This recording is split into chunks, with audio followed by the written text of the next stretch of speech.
العالمين ونحن على ذلك لمن الشاهدين والشاكرين والحمد لله رب العالمين. إن الله وملائكته يصلون على النبي يا أيها الذين آمنوا صلوا عليه وسلموا تسليما. اللهم صل على سيدنا ومولانا محمد وعلى آل سيدنا ومولانا محمد وبارك وسلم وصلي عليه. الصلاة والسلام عليك يا سيدي يا رسول الله وعلى آلك وصحبك يا سيدي يا حبيب الله. واجب التعظیم علماء کرام، عزیز دوستو ساتھیوں، الحمدللہ ہم سب کی سعادت ہے، ہماری خوش بختی خوش نصیبی ہے کہ ہم اس پاک روحانی میلاد شریف کی محفل میں حاضر ہیں. اور میرے دوستو ماشاءاللہ یہ میری جو ساتھ برابر میں میرے بیٹھے ہیں مولانا سعید احمد صاحب، یہ کسی تعارف کے محتاج نہیں ہیں اور ماشاءاللہ بڑے عظیم عالم ہیں اور بعمل نیک صالح عالم ہیں، اور یہ اتنا عظیم کام کرنے اس علاقے میں تبلیغ دین کا کہ ماشاءاللہ ہمارا آستانہ ان سے بہت خوش ہے. میرے والد محترم سے ماشاءاللہ ان کے بڑے محبوب ہیں یہ، اور میرے تو ماشاءاللہ بڑے ہیں، مجھ سے میرے لیے بڑے احترام کے لائق ہیں.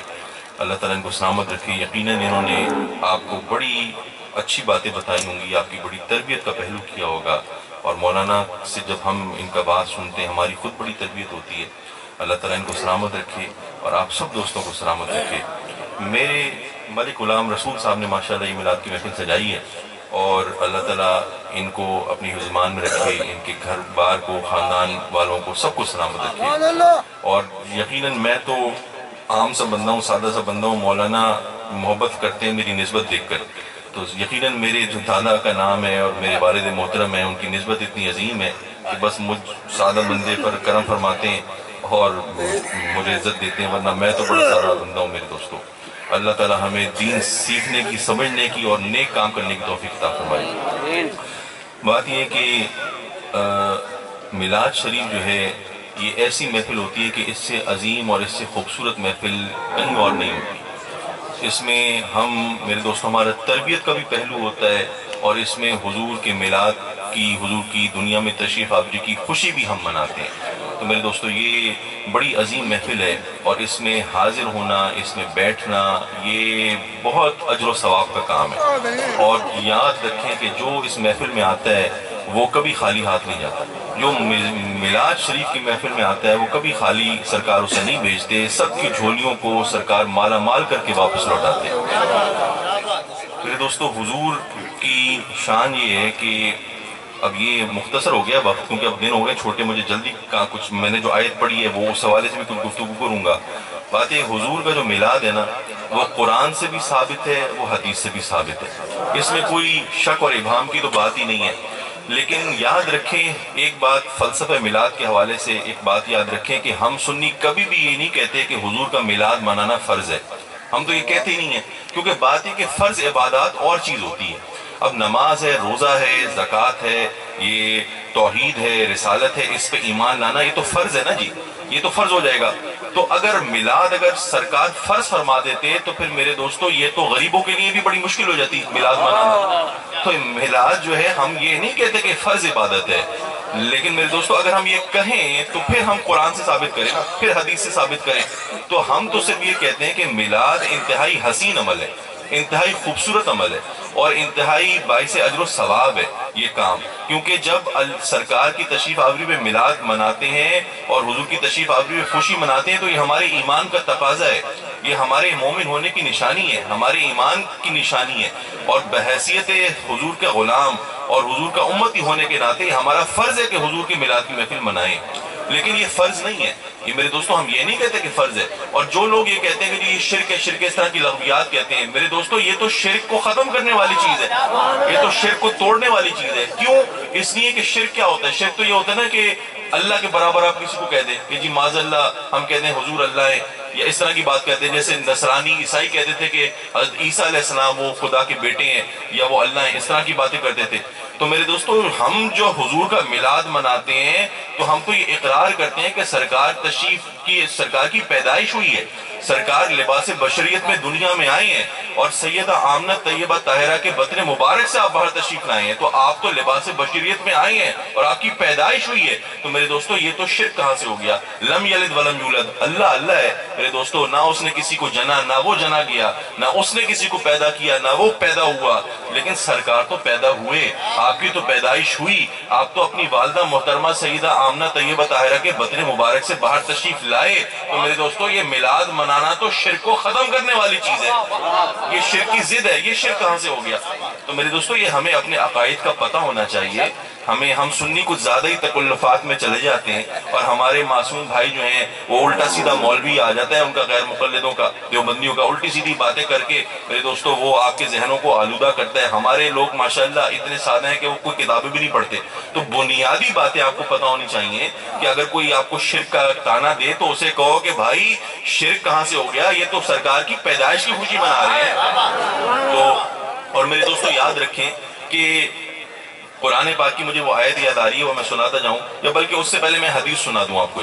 سرکار دیکھیں اپنی پیدائش کی خود خوشخبری دے رہے ہیں، بڑی مشہور حدیث ہے، سرکار اپنی پیدائش کی خود خوشخبری سناتے ہیں کہ فرماتے ہیں کہ سأخبرکم ان اولی امری، اے لوگو آؤ میں تمہیں اپنے ابتدائی معاملات کی خبر دوں، میں تمہیں اپنے ابتدائی معاملات کے احوال بتاؤں۔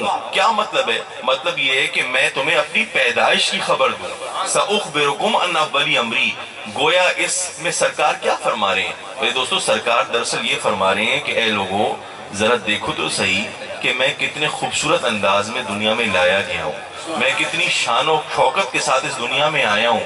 ارے میری پیدائش، میری کیسی عظیم پیدائش ہے، اور میری کتنی وجاہت اور کتنی وقار اور کتنی حسین و جمیل پیدائش ہے، اس پیدائش کی میں تمہیں خبر پہنچاتا ہوں، اس کے احوال تم تک پہنچاتا ہوں۔ ذرا دیکھو تو صحیح کہ تمہارا نبی کتنی شان کے ساتھ دنیا میں آیا ہے، تمہارا نبی کتنی عظمت و شان کے ساتھ دنیا میں بھیجا گیا ہے۔ سأخبرکم عن اولی امری، آؤ میں تمہیں اپنے ابتدائی معاملات کی خبر دیتا ہوں۔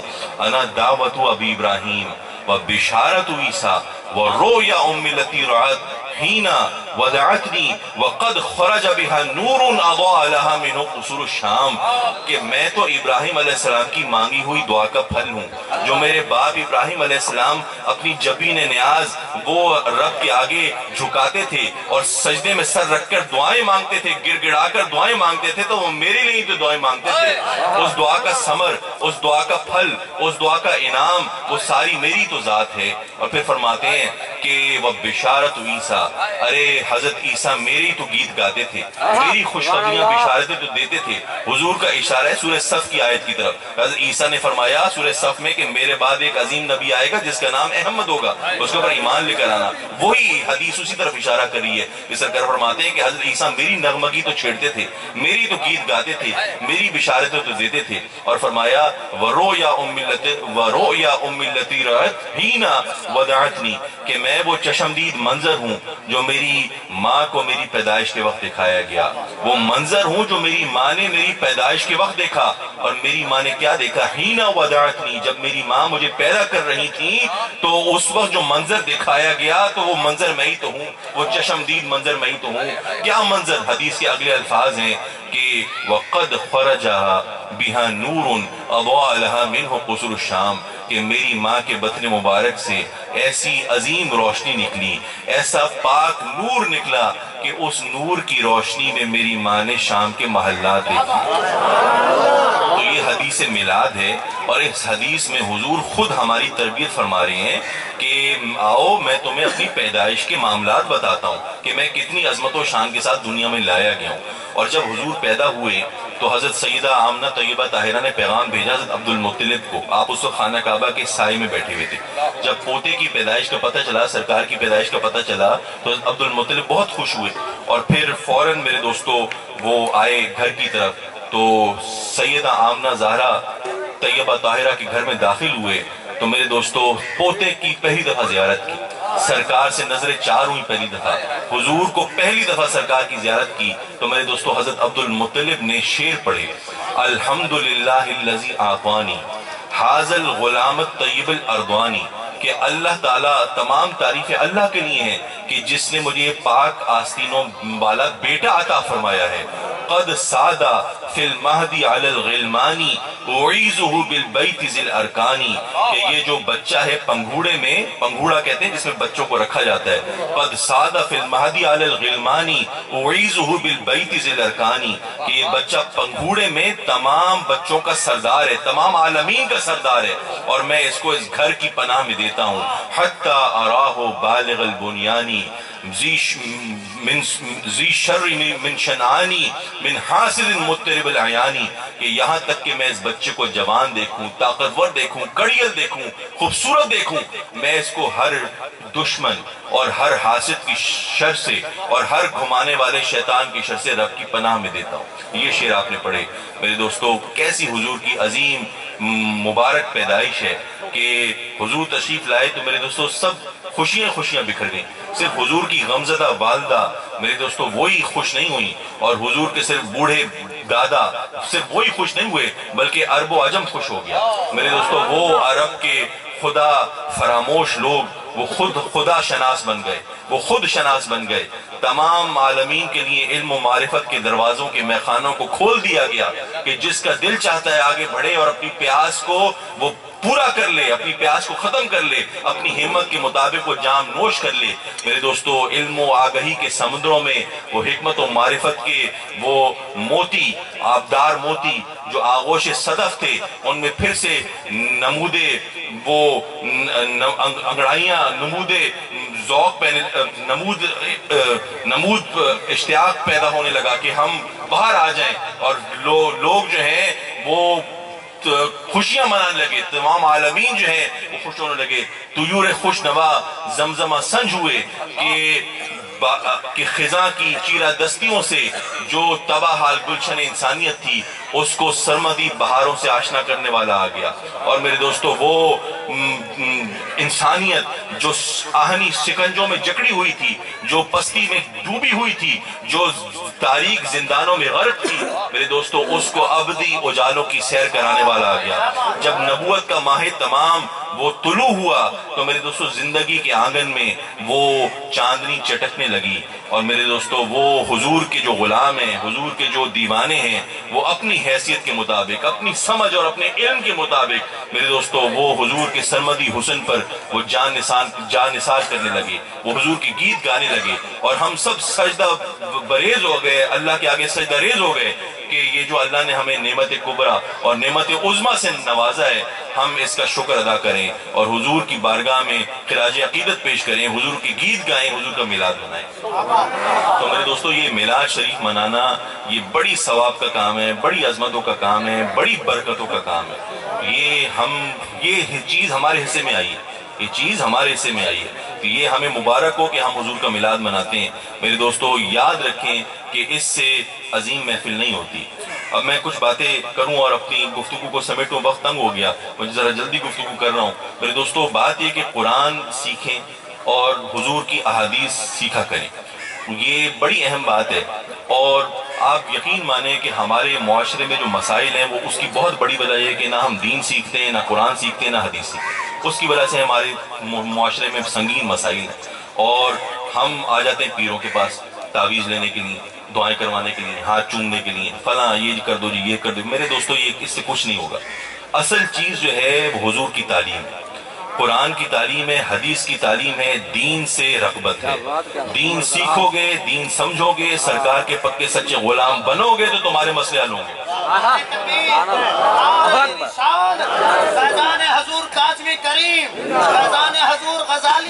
یہ ہاتھ چومنے سے مسئلے حل نہیں ہوں گے، یہ پیروں کے آگے سر جھکانے سے تمہارے مسئلے حل نہیں ہوں گے، اور یہ تمہارے تعویذ لینے سے مسئلے حل نہیں ہوں گے۔ میرے دوستو بات یہ ہے کہ ہم تو ماشاءاللہ میرے چچا حضرات بھی ہم کہتے ہیں کہ ہمارے آپ ہاتھ نہ چما کے، ہمارا عالم گھرانہ ہے میرے دوستو، میرے دادا نے علم پھیلایا ہے، انہوں نے تبلیغ دین کی ہے، اور میں اس کا انکار نہیں کر رہا، ظاہر سی بات ہے نسبت ہے تو اس کے نسبت کا ادب ہوتا ہے میرے دوستو. اگر کوئی اللہ کا نیک صالح بندہ بیٹھا ہے تو اس کے آپ ضرور اپنے والدین ہیں نیک صالح اللہ کے ولیوں کے ہاتھ چومنے چاہیے، میں اس کو انکار نہیں کر رہا. لیکن میرے دوستو یاد رکھو کہ یہ اگر اپنے اعمال دامن اعمال میں کچھ ہے نہیں، دین سیکھتے نہیں ہو، اور پھر تم کہتے ہو کہ جی نمازیں نہ پڑھو اور کہو کہ جی مسئلے حل ہو جائیں، تو نمازیں پڑھو، فرائض ادا کرو، یہ چیزیں سیکھو، تو پھر معاملات تمہارے حل ہوں گے. اور لوگوں کے پاس جاؤ اور ولیوں کے پاس جاؤ، دعائیں لو، لیکن دین تو سیکھو نا میرے دوستو، اس طرف تو آؤ. یہ بڑی اہم بات ہے.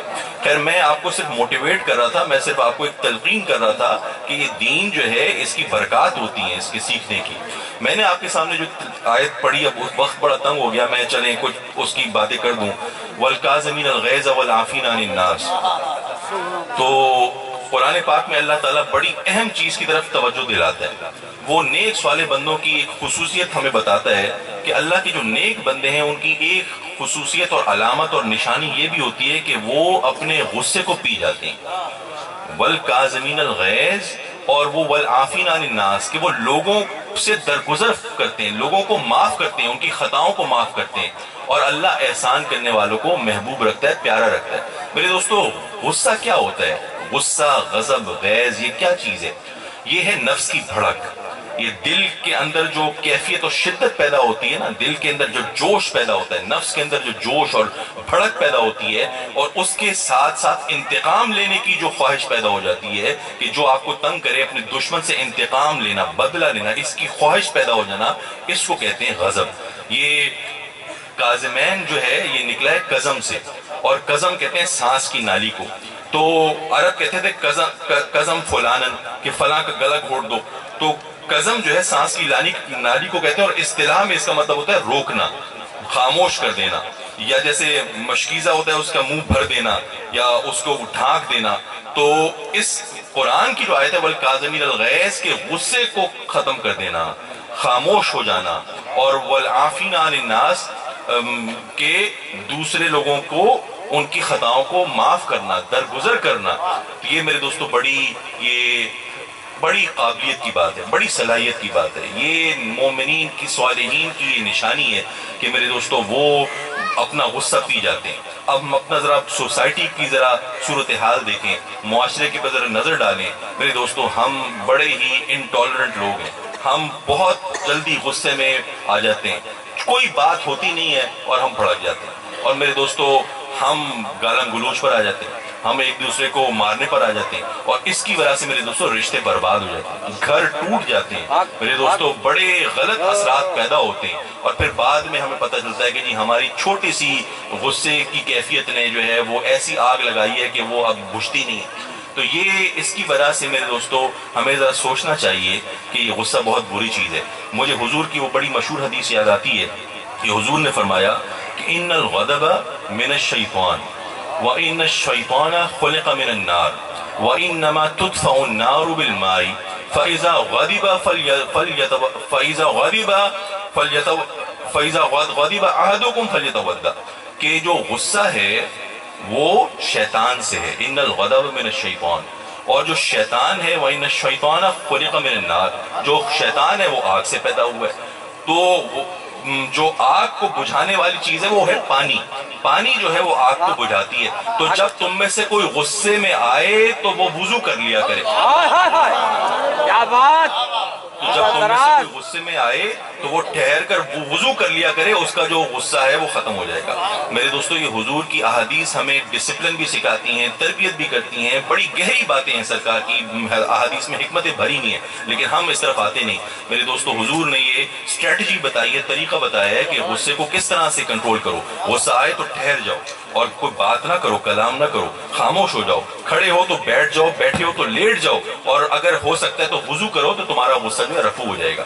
اور پھر میرے دوستو مجھے بڑی پیاری، بڑی مشہور حدیث حضور کی یاد آتی ہے، یا بلکہ اس سے پہلے میں ایک اور بات بتا دوں کہ وہ حضرت امام جعفر صادق نے فرمایا کہ الغضب مفتاح کل شر، کہ یہ جو غضب ہے، غصہ ہے، یہ تو ہر برائی کے لیے دروازہ ہے. اگر جو برائی کا دروازہ ہے وہ غصے کے ذریعے ہے. اگر آپ غصے میں آ جاتے ہیں تو پھر میرے دوستو وہ آپ برائی، ہر قسم کی برائی کو دعوت دے دیتے ہیں. اور پھر انسان جو ہے اس کو اپنا پتہ نہیں ہوتا، وہ اپنے ہوش میں نہیں ہوتا وہ کیا کہہ رہا ہے میرے دوستوں. پھر جب غصہ آتا ہے اور وہ جب آپ کے سر پر چڑھتا ہے تو انسان کی جو عقل کا خیرت کا جو دامن ہے وہ ختم ہو جاتا ہے. اسے پھر کچھ نہیں پتہ چل رہا ہوتا ہے وہ کیا کہہ رہا ہے، وہ کیا کر رہا ہے. وہ بالکل ایک شیطان کی طرح ہوتا ہے. وہ مجھے بات یاد آئی کہ ابلیس سے یہ بات ہے کہ شیطان نے کہا کہ جو غصے میں آتے ہیں نا لوگ، وہ ہمارا بڑا آسان شکار ہوتے ہیں، ہم ان سے کبھی بھی مایوس نہیں ہوتے. اننا ننظروا الى اهل الاجل منهم والحدة فنلعب بهم كما تلعب الصبيان بالعقرة. کہ جو بندہ جو ہے وہ غصے میں آتا ہے تو ہم اس کو گیند کی طرح اپنی جماعت میں پھینکتے ہیں. جس طرح بچے جب گیند سے کھیلتے ہیں، فٹ بال سے کھیلتے ہیں بچے، تو وہ ایک کک مارتا ہے تو بال ادھر جاتی ہے لڑکتی بھی، دوسرا کک مارتا ہے تو ادھر جاتی ہے لڑکتی بھی، تیسرا مارتا ہے تو ادھر لڑکتی بھی جاتی ہے. تو شیطان کی جو جماعت ہے، جب انسان غصے میں آ جاتا ہے تو وہ شیطان کی جماعت اس غصے والے آدمی کو اپنی جماعت میں ایسے پھینکتی ہے کہ کبھی ادھر وہ جا رہا ہوتا ہے، کبھی ادھر گر رہا ہوتا ہے، کبھی ادھر گر رہا ہوتا ہے. تو میرے دوستو یہ شیطان کہتا ہے کہ ایسا بندہ اگر اپنی دعاؤں سے مردوں کو بھی زندہ کرنا جانتا ہو تب بھی ہم اس سے مایوس نہیں ہوتے، کیونکہ اس نے جو کچھ بنایا ہے ہم ایک ہی کلمے میں وہ خراب کر سکتے ہیں، ایک ہی کلمے میں ہم بگاڑ سکتے ہیں. میرے دوستو یہ ہمیں سوچنا چاہیے کہ غصے کو پر قابو پانا چاہیے. اور اسی طرف سرکار کا اس حدیث میں اشارہ ہے کہ سرکار سے پوچھا صحابی نے آ کے کہ حضور مجھے مختصر سی نصیحت کریں. قال یا رسول اللہ اوصنی، کہ مجھے مختصر سی حدیث نصیحت فرمائیے کہ میں کیا کروں. تو سرکار نے فرمایا لا تغضب، غصے میں نہ آؤ. اس نے فردد مرارا، ان صحابیوں نے کئی دفعہ پوچھا کہ حضور اور نصیحت فرمائیں اور نصیحت فرمائیں. سرکار نے ہر بار فرمایا لا تغضب لا تغضب لا تغضب، کہ غصے میں نہ آؤ، غصے میں نہ آؤ، بھڑکو نہیں، کسی سے بدلہ نہ لو، معاف کر دو، خطائیں معاف کر دو. تو میرے دوستو کتنی اہم بات ہے. اور وہ مجھے بات یاد آئی کہ الغضب یفسد الایمان کما یفسد الخل العسل، کہ جس طرح جو شہد ہے اس کو سرکہ خراب کر دیتا ہے. شہد کتنی میٹھی چیز ہے، کتنی زبردست لذیذ چیز ہے میرے دوستو. سرکار کو کتنا پیارا ہے شہد، اور سرکار فرماتے ہیں شہد میں ہر شفا ہے. تو شہد کتنا میٹھا ہوتا ہے، کتنا لذیذ ہوتا ہے میرے دوستو. شہد میں اگر سرکہ ڈال دو تو شہد خراب ہو جائے گا. شہد کی مٹھاس وہ چلی جائے گی، اس میں سرکے کی کھٹاس اور سرکے کی جو اس میں اس کا ذائقہ وہ شامل ہو جائے گا. پھر شہد کا لطف دوبارہ نہیں ہوگا، شہد کا لطف ختم ہو جائے گا. تو یہ سرکار فرماتے ہیں الغضب یفسد الایمان کما یفسد الخل العسل، کہ جس طرح سرکہ جو ہے وہ شہد کی لذت کو خراب کر دیتا ہے، ویسے ہی جو غصہ ہے وہ ایمان کی لذت کو خراب کر دیتا ہے. ایمان کی مٹھاس کو جو غصہ ہے وہ تباہ و برباد کر دیتا ہے. تو میرے دوستو جو نیک لوگ ہوتے ہیں، جو میچور لوگ ہوتے ہیں، جو اچھے لوگ ہوتے ہیں، ان میں یہ بہت بڑی بات ہوتی ہے کہ وہ کام اینڈ کول ہوتے ہیں. ان کا جو ٹیمپر ہوتا ہے وہ ان کے کنٹرول میں ہوتا ہے، وہ بہت جلدی اینگر میں نہیں آ جاتی. اینگر مینجمنٹ جو ہے غصے کو کنٹرول کرنا بڑی اہم بات ہے. میں آخری بات کروں اور میں وہ اپنی تقریر ختم کروں. مجھے آخری وہ حدیث وہ یاد آ رہی ہے اور بڑی مشہور حدیث ہے، اصلاح بھی کرتی ہے. ایک تو سرکار نے وہ فرمایا نا کہ المسلم من سلم المسلمون من لسانه ويده والمہاجر من حجر ما نہى اللہ عنہ. یہ بخاری شریف کی حدیث ہے کہ حضور نے فرمایا کہ اسی طرف اشارہ ہے کہ مسلمان کون ہے. المسلم من سلم المسلمون من لسانه ويده، ارے مسلمان وہ ہے جس کی زبان اور ہاتھ سے دوسرا مسلمان محفوظ رہتا ہے. میرے دوستو اب ذرا معاشرے پہ دیکھو، یہ ہمارے معاشرے میں چیزیں ہو رہی ہیں. ارے گالن گلوچ، دوسرے کو دل دکھانا، دوسرے کو مارنا پیٹ کرنا، یہ عام ہوتا جا رہا ہے. میرے دوستو یہ ہم اس طرف آتے ہی نہیں ہیں، ہم اخلاقیات اور مینرزمز کی طرف آتے ہی نہیں. ارے دین تو ہے ہی اخلاقیات کا نام، وہ تو تمہیں سکھاتا ہی ڈسپلن اور تمہاری شخصیت کو نکھارنے کا نام دین ہے. سرکار کیسی پیاری بات فرما رہے ہیں کہ مسلمان تو وہ ہے جس کے زبان اور ہاتھ سے دوسرا مسلمان محفوظ ہو جائے. المسلم من سلم المسلمون من لسانه ويده، اور فرماتے ہیں کہ والمہاجر من حجر ما نہى اللہ عنہ، کہ مہاجر کون ہے. ارے مہاجر صرف یہ نہیں ہوتا کہ تم پاکستان سے سعودی عرب چلے جاؤ ہجرت کر لو، اور یا پاکستان سے تم کوئی ترکی چلے جاؤ یا کہ اپنے رزق کے لیے. سرکار فرماتے ہیں والمہاجر من حجر ما نہى اللہ عنہ، ارے مہاجر تو وہ ہے جو اللہ نے ہر چیز حرام کی ہے، جس کو ممنوع کیا ہے، اس سب چیزوں سے جو رک جائے وہ مہاجر ہے. جو ہجرت اصل میں ہجرت وہ ہے کہ جو اللہ نے جو ہمیں حکم دیا ہے کہ اس چیز سے رک جاؤ، تو جو اس چیز سے رک جائے وہی تو مہاجر ہے، وہی تو ہجرت ہے. کہ برائی سے نیکی کی طرف جانا ہجرت ہے، اپنے دین کی طرف آنا وہ ہجرت ہے. آخری بات مجھے وہ یاد آ رہی ہے کہ سرکار جا رہے ہیں، سرکار کہیں رستے میں جا رہے ہیں مدینہ منورہ میں، اور حضور کے صحابہ آپس میں زور آزمائی کر رہے ہیں، آپس میں دنگل ہو رہا ہے صحابیوں کے درمیان. وہ پرانے زمانے میں ہوتا تھا نا، بلکہ آج بھی لوگ کرتے ہیں کہ جی ہاں چیزیں اٹھاتے ہیں، باڈی بلڈنگ اور ویٹ لفٹنگ کا مقابلہ کرتے ہیں کہ دیکھتے ہیں جی کون زیادہ طاقتور ہے، کون زیادہ وزن اٹھا سکتا ہے، اور وہ اپنی جسامت کی نمائش کرتے ہیں. تو صحابی بھی اس طرح وہ آپس میں، صحابیوں کی جماعت تھی تو وہ آپس میں وہ مقابلہ ہو رہا تھا کہ جی کون زیادہ وزن اٹھاتا ہے. تو کسی صحابی نے وزن اٹھایا، دوسرے نے اس سے زیادہ اٹھایا، تیسرے نے اس سے زیادہ اٹھایا، تو وہ آپس میں یہ مقابلہ کر رہے تھے کہ کون زیادہ طاقتور ہے. تو سرکار کا وہاں سے گزر ہوا. اب سرکار ذرا غور کریں اپنے صحابیوں کی تربیت کیسے فرماتے تھے. باریک باریک چیزوں کو سرکار دیکھتے تھے، مشاہدہ فرماتے تھے، اور پھر اپنی امت اور اپنے صحابیوں کی تعلیم کے لیے سرکار خوبصورت باتیں فرمایا کرتے تھے. آپ کی احادیث میں کیسی پیاری باتیں ہیں. سرکار کا وہاں سے گزر ہوا، آپ نے ان لوگوں کو دیکھا، اپنے صحابیوں کو، ان سے سرکار نے فرمایا لیس الشدید بالسرعۃ، اے لوگوں تم میں سے کون زیادہ طاقتور ہے، یا کون زیادہ جو طاقتور، کون زیادہ طاقتور ہوتا ہے. یہ سرکار نے پوچھا، سوال کیا ان کو دیکھ کر، کیونکہ طاقت کا مقابلہ ہو رہا تھا نا. لیس الشدید بالسرعۃ، تو صحابیوں نے عرض کی کہ حضور جو طاقتور ہوتا ہے وہ تو یہ ہوتا ہے کہ جو اپنے دوسرے مقابلے والے کو پچھاڑ دے، جو اس کو گرا دے، اس پر قابو پا لے. اصل پہلوان تو ہوتا ہے جو دوسرے کو پچھاڑ دے، اس کے اوپر قابو پا لے، اس کے جسم کے اوپر. سرکار نے فرمایا نہیں، لیس الشدید بالسرعۃ انما الشدید الذی یملک نفسہ عند الغضب. ارے اصل میں تو پہلوان وہ ہوتا ہے کہ جب غصہ آئے تو اس غصے کو پی لے، اپنے نفس کے اوپر قابو پا لے.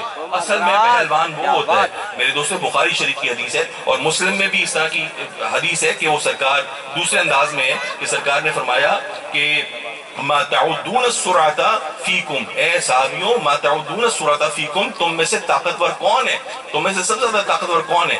تو انہوں نے کہا کہ قل الذی لا یسرع الرجال، کہ وہ ہے کہ جو دوسرے مرد کے اوپر قابو پا لے. تو سرکار نے فرمایا قال لیس بذلک ولکنہ الذی یملک نفسہ عند الغضب، ارے نہیں، ارے وہ زیادہ طاقتور ہوتا ہے کہ جو جب غصہ آئے اس کے اوپر وہ بھڑکے اور اس کے دل میں غصہ ہو تو اپنے نفس کے اوپر قابو پا لے، وہ زیادہ طاقتور ہوتا ہے. تو میرے دوستو میں یہاں اختتام کرتا ہوں اپنی تقریر کو. میں نے کوئی کوشش کی ہے کہ تربیتی باتیں ہو جائیں، تو یہ بڑی اہم بات ہے، خاص طور پہ ان علاقوں میں جہاں پہ یہ ڈپرائیوڈ ایریاز ہیں، جہاں پہ تعلیم کچھ کم ہے. میرے دوستو وہ لوگ زیادہ غصے میں آ جاتے ہیں، اور خاص طور پہ بیچاری ہماری جو بچیاں ہیں، بیٹیاں، جو ولنریبل گروپ ہے ہمارا، جو یہ ان کے اوپر پھر غصہ اترتا ہے، شوہر مارتے ہیں. اس طرح کی بڑے واقعات ہوتے ہیں دیہاتوں میں، شہروں میں بھی ہوتے ہیں. میرے دوستو کوشش کیا کرو کہ میٹھے بول بولا کرو، ایک دوسرے سے پیار کیا کرو، یہ اتحاد اور اتفاق. اور اگر غصہ آ جائے تو اسے پی لیا کرو، قرآن پڑھو، حدیث پڑھو. میرے دوستو بڑی اس میں اخلاقی تربیت ہے. دعا کریں کہ اللہ تعالیٰ ہمیں حضور کی سچی محبت عطا فرمائے، حضور کا پکا سچا غلام رکھے، اور دین سمجھنے کی توفیق عطا فرمائے. وآخر دعوانا ان الحمدللہ رب العالمین.